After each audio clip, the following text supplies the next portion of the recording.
fairly small, unattractive tree. Huh. I'd like to see how attractive you'd look if someone disturbed you on the pot in the morning. You mean... Anyway, what can I do for you, my little beauty? The garden always looks fantastic, Arbor. Thank you. It's a girt load of work. People always think elf gardens are fabulous by their very nature. But you need a mighty good gardener. You have got green fingers. Ah, that's just moss, my dear. Happens if you spend all day grubbing around in the earth and don't wash your hands properly in the evenings.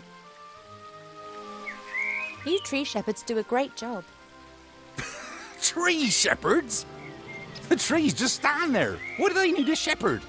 However, I quite fancy one of those shepherd dogs. Hey, Rex, do you want to be my shepherd dog? Nah, my darling. I'm a gardener. Nothing more, nothing less. Mother put me on a diet this morning so that I'll look perfect for my wedding. Oh, everything has to be perfect for her. No such thing in nature, of course. Or rather, everything is perfect if you just let nature run its course. You tell that to Mother. I have, many times. She'd be very clever in some things, but very daft concerning that. Now then, she is the queen. I'm old enough to be able to call a spade a spade. Spade, gardener, get it? What are you up to today then?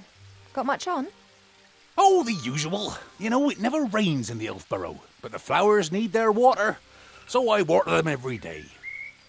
Ah, the curse of good weather. The weather isn't the only thing which isn't right. I've been here 30 years, and for 30 years we've had autumn. Time passes differently in the Elfborough. Slower. Well, that's why everyone grows to be ancient here, obviously. But if we had a bit of normal weather in the usual seasons, there'd be a lot more variety here. You and Father, you get along well, don't you? Ah, no one understands more about nature than him, that's for sure. But I don't often ask him for help. Thinking has never got a field dug, if you get my drift.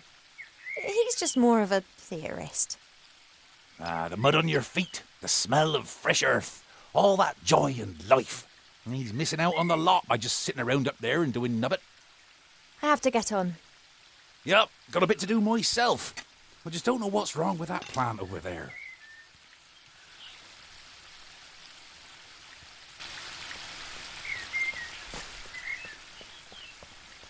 Your mother got a whole heap of flowers given to her the other day from a fairy delegation. All of them took good and strong, just not that one. Perhaps it needs a special type of soil or something. Well, anything's possible. If I don't think of something soon, I'll have to ask your father. He can have a little chat with her and she might tell him what's up.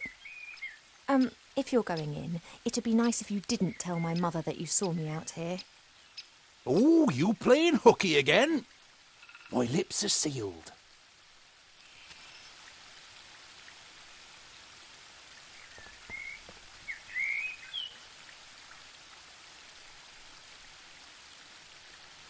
Mother thought it was unseemly of the bees to build their hive in our garden. I don't think she could get used to the thought that she would no longer be the only queen here.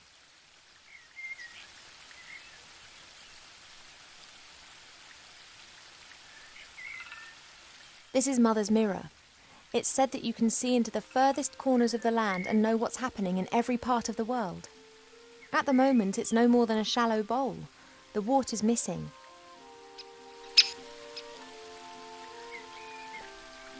It doesn't look very well at all. It's unusual for flowers to hang their heads in this garden.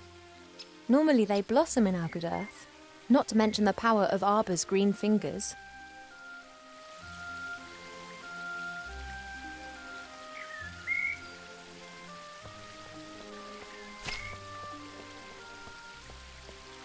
There's only a little water left in the bird bath. Cheep Cheep always says that it evaporates quickly. I, however, think that the constant need to replenish the water is more down to his unbridled joyous splashing and not insignificant body mass.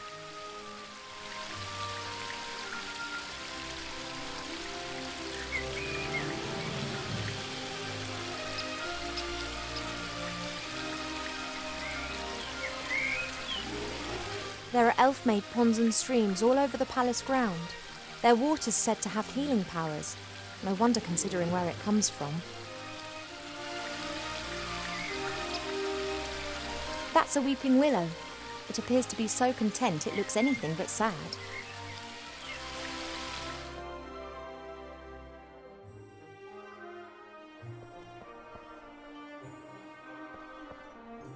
A great example of the variety of our world's fauna.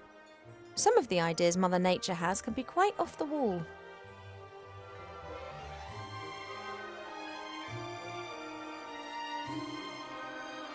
Swords of all the idiots who have tried to conquer the elf burrow. It's become less frequent over the last few centuries. Humans and dwarves appear to have learnt their lesson. It's said that a ruler in the north wanted to build himself a throne out of all the swords of conquered enemies. Unfortunately, he died after only conquering one enemy when he refused to heed all the warnings and sat on the throne.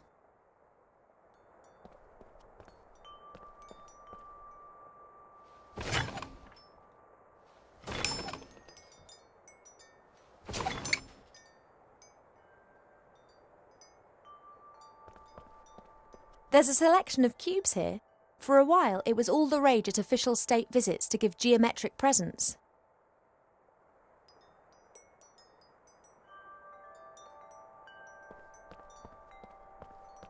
This flower clearly is one of the more exotic of the palace's flowers.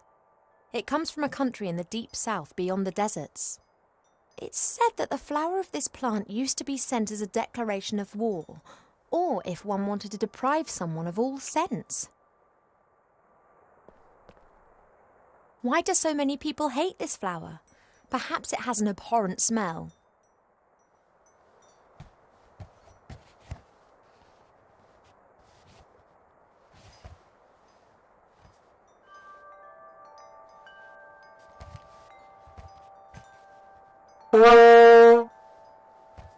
Now that explains why this flower is classified as a weapon in 24 countries.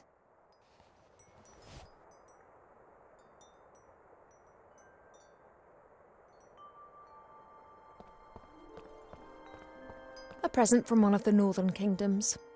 Strange folk up there. The men climb mountains and shout foul-mouthed things in dragon's language at the dragons.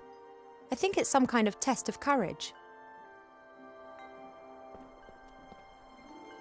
The Biggest Plant Book of Avantasia by Charles Mendel with illustrations by Alexander Bonpland.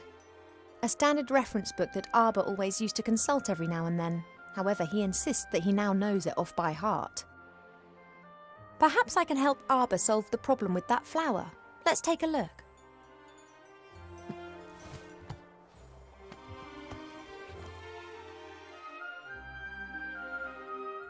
This plant reminds me of the one that Arber's having problems with at the moment.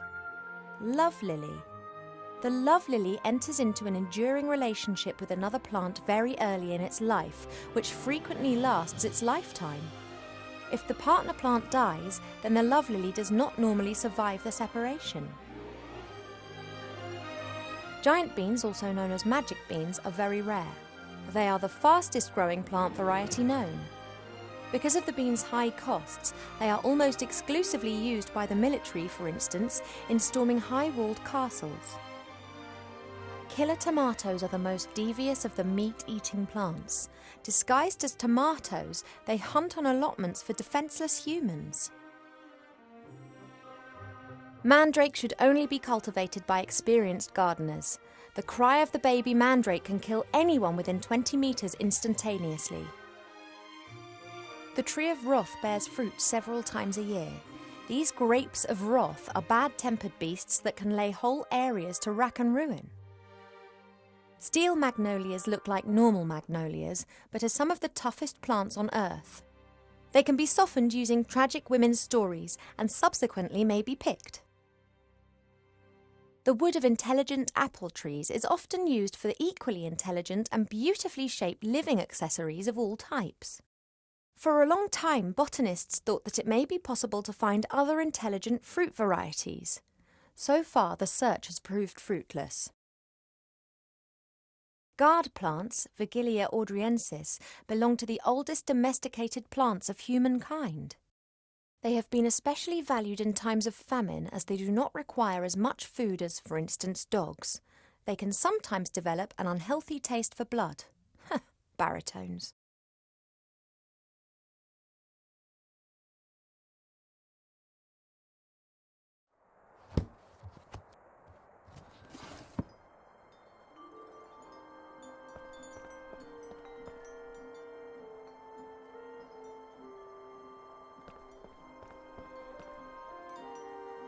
What have we got here then? Aha! Ah! Almanac of Elf Medicine. That's what I've been looking for. Ow! Be careful, if you please. A speaking book? An ill elf? Ill elf? So I look ill. What's wrong with me? Take it easy, young one thing at a time. Young one. I'm older than you. And you look it too. I do? No, of course not, and I can also see no illness. But the mere fact that I've been fished out from the back of the shelf for the first time in centuries tells me that something is wrong. I haven't been feeling too well recently. I'm sleeping badly and have no appetite. I know that elves are very seldom ill, but if it's not that, then it must be some kind of magic or curse. Seldom ill does not actually mean never ill. Elves can, for instance, suffer from a broken heart. Oh, please. It is one of the most common causes of death amongst beautiful princesses. Oh, it must be something else. Sensitive elves can sometimes suffer from the pains of the world. There are a variety of ear infections, and of course it could also be lupus. But I think it is something else. Like what? To be completely certain, you must mix a potion and drink it. Are you serious? Very.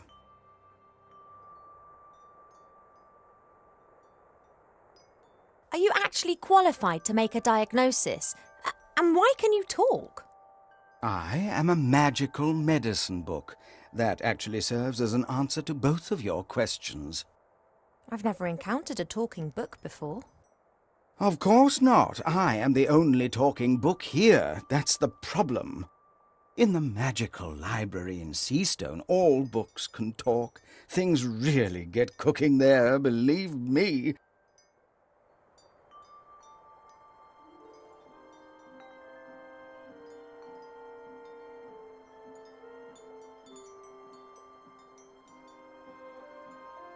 I demand to know this instant what sort of illness I have. Sometimes it's better not to know. I can take it. A placebo only works when one doesn't know that it is a placebo. Make the potion and then come back and drink it. Then we'll be sure.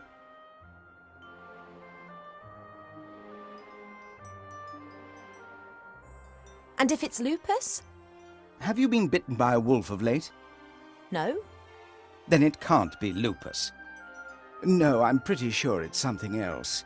Now, that potion, drink it, and then I can tell you more.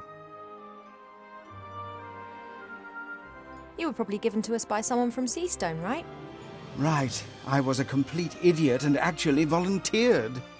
As I am a book about elf medicine, I didn't get much to do in Seastone. I thought to myself, hey, this is your chance to get some practical experience.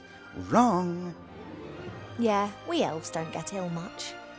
And more than that, you don't actually have much time for books. This is the center of the Elven Kingdom, and just look at how paltry this library is. We don't have much use for books. We sing songs about times past, and many of us were there at the time. Then that's probably also the reason why so many elves stand around in white. What do you mean? Allow me to elucidate. Over the years, the songs you elves sing will be changed and adapted, a little here, a little there. This editorial process is nothing more than refined elvish propaganda, presenting them as intelligent and morally impeccable. And who can prove otherwise? There are no other witnesses and there are no books. All right, this potion, what goes in it? It is very easy to make. You need to pound together the green fruit of a metis bush, a spoonful of honey and a red herring, and then mix with water into a viscous potion. Oh, that sounds revolting. It's medicine. It isn't supposed to taste nice. And if I drink it, I'll be well again? We will then at least know what is wrong with you. This metis bush, where can I find one? Haven't a clue. I'm just a book and have spent years sandwiched between dusty hymnals and a tome of revolting recipes.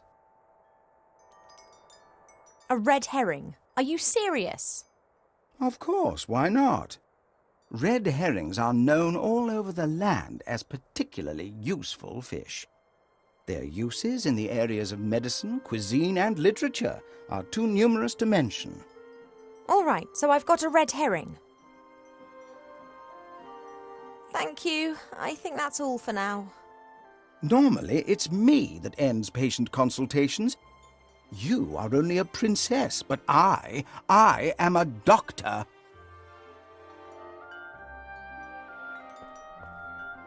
A few years ago, this dragon was causing a whole lot of grief. A bounty was put on its head, and all heroes of the land were encouraged to hunt it down. 40 brave warriors penetrated its lair and slew it. They brought the head to the palace where it was displayed in triumph. The strange thing was that a bit later more adventurers came carrying an identical head. Then more and more heroes arrived.